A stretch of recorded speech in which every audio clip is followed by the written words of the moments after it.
Hello दोस्तों, good morning. मेरा नाम अतुल कृष्णदेव सोनी। दोस्तों, जैसा कि आप लोग जानते हैं, हम लोगों ने पिछले सेशंस में 10th क्लास के मैथमेटिक्स के चैप्टर 1 के पार्ट 2 के बारे में डिस्कस किया था, राइट।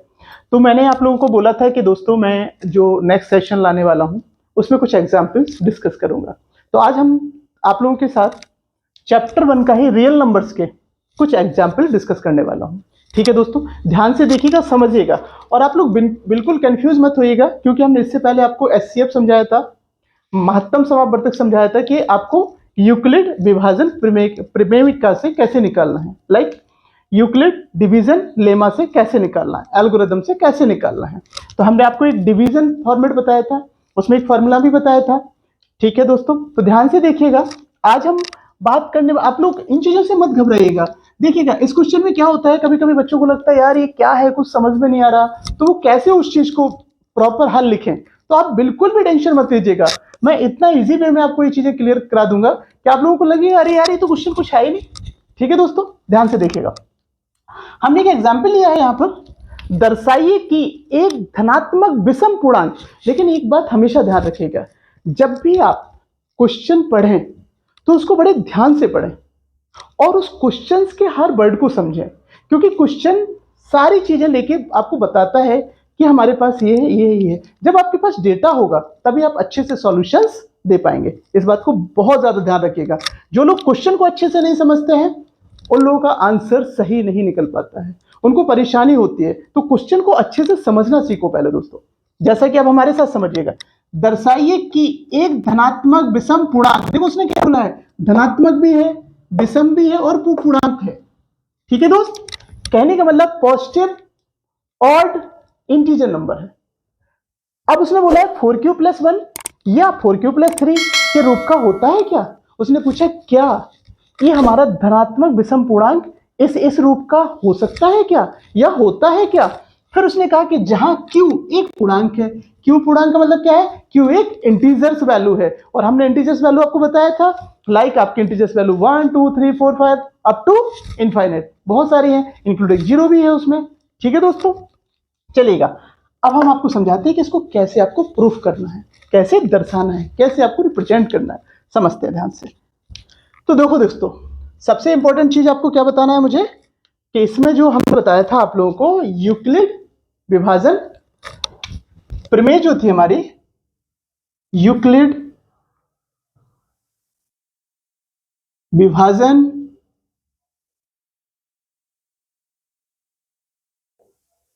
प्रमेयिका। ठीक है दोस्तों, इसके द्वारा, तो इसके अनुसार आप लोग लिख सकते हो, इसके अनुसार, इस थ्योरम के अनुसार हम लोग क्या जानते हैं, ध्यान दिया हम लोगों ने कि भाज्य बराबर भाजक गुणे भागफल धन शेषफल, यही था। तो देखिएगा उसको कैसे लिखा था हम लोगों ने, a equal to B Q plus R के फॉर्मेट में लिखा था। ध्यान दिया हो आपको, a और b दो धनात्मक नंबर हुआ करते थे, q अपना कोसेंट हुआ करता था, r अपना रिमाइंडर हुआ करता था। तो यहां पर a और b क्या है, a और b कैसे हमारे धनात्मक नंबर है।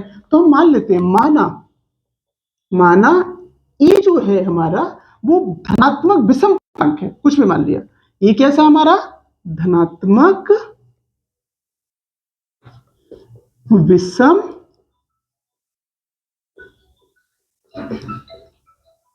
पूर्णांक है। ओके दोस्तों, माना ए हमारा धनात्मक विषम पूर्णांक है। ठीक है, अच्छा अब हम आपसे बात करते हैं इस बारे में, चलेगा पी और क्यू और प्लस आर के बारे में। चलेगा, इसको उठाइएगा सबसे पहले, और इसका कंपैरिजन इसके साथ करिएगा, और इसका कंपैरिजन भी इसके साथ करिएगा। तो इसका कंपैरिजन इसके साथ कर लेते हैं। तो देखिए दोस्तों, सपोज करिएगा हम यहाँ बी, देखिए बी के 4 लिखा हुआ है, साफ साफ दिख रहा है हमें। माना ए को हमने मान लिया धनात्मक पूर्णांक है, और बी हमारा कितना है, बी हमारा हो जाएगा 4। आप कैसे कंपैरिजन कर ले, सीधा यहीं से कंपैरिजन कर लीजिएगा। आप चाहो तो इसके बराबर में लिख लीजिएगा, इसको ऐसे लिख लीजिएगा कि 4q+1, और उसके नीचे ऐसे लिख दीजिएगा bq+r, ताकि आपको क्लैरिटी हो जाए कि b की वैल्यू कितनी है। देखो देखो ध्यान से, b = 4, b का हमने 4 ले लिया। ठीक है दोस्त, यहां तक बात समझ में आ गई। अब आप लोगों को ध्यान हो अच्छे से, बहुत अच्छे से ध्यान हो, तो हम एक चीज बताना चाह रहे हैं आप लोगों को यहाँ पर कि हमने जो आर का वैल्यू लिखा था, ध्यान दिया हो, जो आर हमारा लाई करता था वो किसके बीच में लाई करता था? 0 से बड़ा होना चाहिए और b से छोटा होना चाहिए। ठीक है, अच्छा, ये कंडीशन होनी चाहिए। ओके, इसका मतलब दोस्तों हमने यहाँ कंपैरिजन करा दिया, b की वैल्यू 4 आ गई है। इसका मतलब हमारा r किसके बीच में लाई करेगा? 4 से छोटा होगा, 0 से बड़ा होगा। क्लियर है? ठीक, अच्छा, अब ध्यान से देखिएगा, तो E इक्वल टू आप यहां लिखिएगा 4q plus are, 4q plus are, क्योंकि ये विषम धनात्मक पूर्णांक है और विषम धनात्मक पूर्णांक को ऐसे, तो हमने इसको 4q प्लस आर के फॉर्मेट में लिख लिया, 4q प्लस आर के फॉर्मेट में। अब आर की वैल्यू आप क्या क्या रख सकते हो, देखते हैं ध्यान से। आर की वैल्यू आप 0 से 4 के बीच में रख सकते हो। चलिए देखते हैं, तो सबसे पहले हम आर की वैल्यू 0 रखेंगे, फिर आर की वैल्यू क्या रखेंगे? 1 रखेंगे, आर की वैल्यू फिर क्या रखेंगे? 2 रखेंगे, आर की वैल्यू कितनी रखेंगे? 3। क्या आर की वैल्यू 4 रख सकते हैं? नहीं, लेस देन 4, इसका मतलब 4 से छोटा, मतलब आर की वैल्यू हम 0, 1, 2, 3 तक ही रख सकते हैं, चलेगा। यहां ध्यान से देखिएगा, आर की वैल्यू रखिएगा सबसे पहले, तो हमारा ए कितने आने वाला है? 4q प्लस आर मतलब 0, इसका मतलब कितना आने वाला है? 4q आएगा। ठीक है दोस्तों, यहां देखिएगा, जब 1 रखेंगे तो 4q प्लस 1, इसका मतलब लेकिन ये 4q प्लस 1 ही रहेगा। इसका मतलब यहाँ r की वैल्यू 2 रखिएगा, तो a की वैल्यू कितना हो जाएगा? 4q प्लस 2, तो इतना ही रहेगा, 4q प्लस 2। फिर a की वैल्यू में 3 रखिएगा यहाँ पर दोस्तों, तो 4q प्लस 3, इसका मतलब दोस्तों 4q प्लस 3। अब इंपॉर्टेंट पॉइंट है, हमने देखो r की वैल्यू सब रख के देख ली, हमारे पास एक नंबर ये मिला, ये भी मिला, ये भी मिला, ये भी मिला। अब हम डिसाइड करते हैं कि देखो हमारे पास 4q प्लस 1 भी मिला, बिल्कुल मिला दोस्तों, देखो ये हमारे पास एक हमें 4q प्लस मिला, बिल्कुल मिला दोस्तों, ये भी मिला, मुझे 2 नंबर मिले, लेकिन ये 2 नहीं मिले। अब हम समझते हैं यहाँ पर इंपॉर्टेंट, हम कैसे वेरीफाइड करें कि यही हमारे धनात्मक विषम पूर्णांक संख्या है और ये नहीं है। तो हम एक छोटा सा आपको वेरिफिकेशन समझाते हैं, जो अच्छे से समझिएगा, यहां हम साइड में समझा रहे हैं आपको। ए की वैल्यू 4q है, देखिए ये समझने वाली बात है थोड़ा, 4q और q कैसा है हमारा, देखो यहां लिखा है जहां q एक पूर्णांक है, इसका मतलब ये हुआ कि q की वैल्यू दोस्त क्या क्या हो सकती है? 0, 1, 2, 3 अप टू इनफाइनाइट, कुछ भी हो सकती है, चलेगा। रखिएगा q की वैल्यू जरा 0 यहाँ पर, यदि हम 4 इंटू 0 करेंगे तो हमें 0 मिलेगा, तो 0 में तो किसी का भी भाग चला जाएगा, ये विषम नंबर तो है नहीं। चलिए यहाँ 1 रखिएगा जरा, 4 इंटू 1 रखेंगे तो 4 आया, और 4 में देखो 2 का डिवाइड हो जाएगा, इसका मतलब ये भी सम नंबर है, विषम नहीं है। अब यहाँ रखिएगा 4 इंटू क्यू में 2 का वैल्यू रखिएगा, तो इतना 8 हो गया, इसका मतलब ये भी सम नंबर में लगती है, रखिएगा जरा, तो 4 इंटू 3 रखेंगे तो 12 मिलेगा। इसका मतलब सारे नंबर कैसे मिल रहे हैं अपन को? सम, सम मतलब कैसे? इवन नंबर मिल रहे हैं और इंटीजर भी है, मतलब पूर्णांक भी है, ये पूर्णांक है, सम है, लेकिन हमें कैसा चाहिए? विषम। इसका मतलब हमारा 4q तो हो ही नहीं सकता है। कंफर्म हो गया ना आपको कि 4q हमारा धनात्मक विषम पूर्णांक नहीं हो सकता, हम इस फॉर्मेट में उसे रिप्रेजेंट नहीं कर सकते। देखो हमने 1, 2, 3 कितना भी रख लेना आप भाई साहब, आपको हमेशा सम पूर्णांक नंबर ही मिलेगा। चलिएगा बात करते हैं, इसको समझ गए आप लोग? यहां देखिएगा 4q प्लस 1 को, इसको भी कंफर्म कर लेते, क्या वाकई ये नंबर है ऐसा? देखते हैं 4q प्लस 1। अब q की वैल्यू हम रखते चले जाएंगे, मतलब 0, 1, 2, 3, 4 अप टू, क्योंकि q कैसा है हमारा? एक पूर्णांक नंबर है। अरे माइनस में रखना है आपको, माइनस में रखो, प्लस में रखना प्लस में, क्योंकि धनात्मक बोला गया इसलिए हम धनात्मक लेके चल रहे हैं दोस्तों, ठीक है। अब यहां देख के देखिए ना, 4 इंटू, चलिए 1 से रख लीजिएगा, चलो 0 से ही रख लीजिएगा, कोई 0 प्लस 1, तो देखिए ध्यान से 4 0 0 0 प्लस 1 मतलब 1, 1 कैसा नंबर है? सम है क्या? नहीं, कैसा होगा? विषम नंबर हो गया एक प्रकार से। वैसे सम विषम छोड़ो, इसको एक को 2 में आइएगा जरा, 4 मल्टीप्लाई बाई 2 प्लस 0, सॉरी 1, 4 दूनी 8, 8 प्लस 1 9, 9 कैसा नंबर है? विषम, धनात्मक विषम पूर्णांक है। अब आइएगा 3 रखिएगा, प्लस 1 कर दीजिए, 4 3 12 और 1 13, 13 नंबर, 13 भी कैसा है? विषम है, बिल्कुल क्लियर क्लियर दिख रहा, विषम है, धनात्मक है और पूर्णांक भी है। इसका मतलब है तीनों गुण है इसके अंदर, इसका मतलब ये हुआ कि जो 4 है ये दोस्त धनात्मक विषम पूर्णांक हो सकता है। इसका मतलब हो नहीं सकता, ये होता है। तो इस रूप में ही 4q+1 को हम कैसे कर सकते हैं, ये विषम धनात्मक पूर्णांक है। इसका मतलब आपने रिप्रेजेंट कर दिया इसको कि विषम धनात्मक पूर्णांक है। क्लियर होगी बात? चलेगा। ये सिर्फ वेरिफिकेशन के लिए बता रहे हैं, आप लोगों को एग्जाम में बोर्ड कॉपी में नहीं लिखना है ये कि आप समझाते रहो दिस मल्टीपल दिस, नहीं, ये तुम्हारी इंटरनल अंडरस्टैंडिंग के लिए है दोस्तों। इस बात को विशेष ध्यान रखें ताकि आप लोग कैसे समझें कि भाई ये कैसे पता चल रहा हमें। अब इसको देखें जरा ध्यान से एक बार, a = 4q+2, q की वैल्यू क्या है दोस्त, 0 1 2 3 अप टू 100। चलिए रख लीजिए, दिस 0 रखिएगा +2, देखिएगा 2 मिला आपको, इधर आइएगा 4 × 1 रख लीजिएगा, 1 + 2 देखिएगा ये कितना 4, हाँ 1 रखा है यहाँ पर, 4 + 2, यस यस, कितना मिला 6। देखो ये भी सब मिला, इसका मतलब क्या मिला, सम मिला। कैसे मिला, धनात्मक मिला, पूर्णांक है, पूर्णांक है। इसका मतलब लेकिन हमें क्या चाहिए यहाँ पर, धनात्मक होना चाहिए, विषम होना चाहिए और पूर्णांक होना चाहिए, बट ये तो सम निकल रहा। इसका मतलब 4q+2 भी नहीं हो सकता, इसको भी हम रिप्रेजेंट नहीं कर सकते, इसको भी इस रूप में नहीं लिख सकते। चलेगा, बात कर लेते हैं। इसका मतलब हमारा ये नहीं होगा, ये नहीं होगा। अब इसको भी चेक कर लेते हैं, ठीक है दोस्तों। दिस प्लस दिस रख दीजिएगा, क्योंकि वैल्यू 0, 1, 2, 3 अप टू इनफाइनाइट रख दीजिएगा। दिस 0 0 दिस, देखिए पहले नंबर पे 3 मिल गया, धनात्मक है, बिल्कुल है, धनात्मक है। विषम बिल्कुल है, सॉरी विषम बिल्कुल है। पूर्णांक है, हाँ है। इसका मतलब है ये इसमें मिल रही है, तो 4q+3 इस रूप का होता है। और आगे रखना हो नंबर, आप चेक कर लीजिएगा, आपको यही चीज मिलेगी। ठीक है दोस्तों, तो हमारे हिसाब से तो अब आपका पॉइंट क्लियर हो गया होगा कि इसमें से सिर्फ इन दो को विषम धनात्मक विषम के रूप में लिख सकते हैं।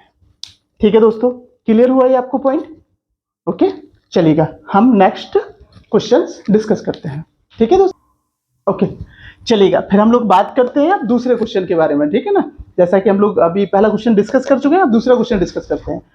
एक मिठाई विक्रेता के पास 420 काजू की बर्फियां और 130 बादाम की बर्फियां हैं। वह इनकी ऐसी ढेरियां बनाना चाहता है कि प्रत्येक ढेरी में बर्फियों की संख्या समान रहे तथा ये ढेरियां बर्फी की परात में न्यूनतम स्थान घेरें।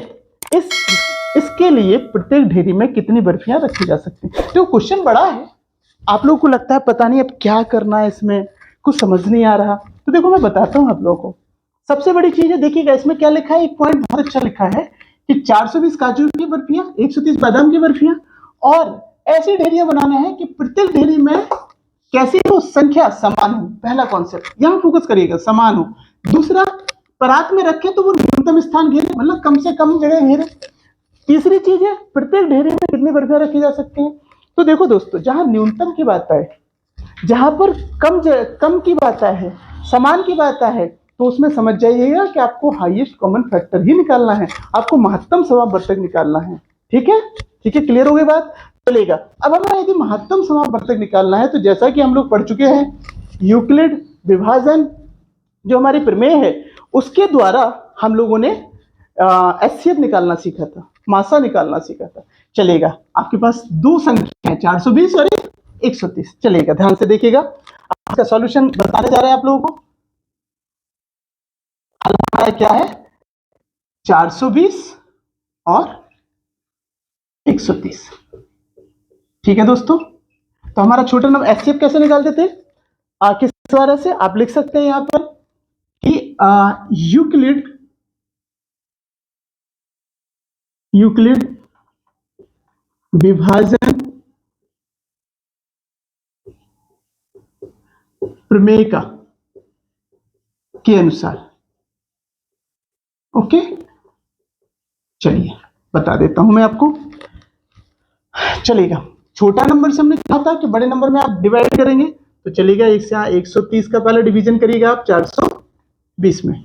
ठीक है दोस्त, तो 13 दूनी 26, 13 ती 39, 13 चौको 52, ज्यादा हो जाएगा, तो 13 ती 39, 0 3 तिरका 9 और 3 एकम 3। क्लियर, 390 हुआ, 0 0 बचा, 12 में से 9 गया 3 बचा, और यहाँ पर हमारा कैरी 1 आ गया, तो इतना 30 बचा।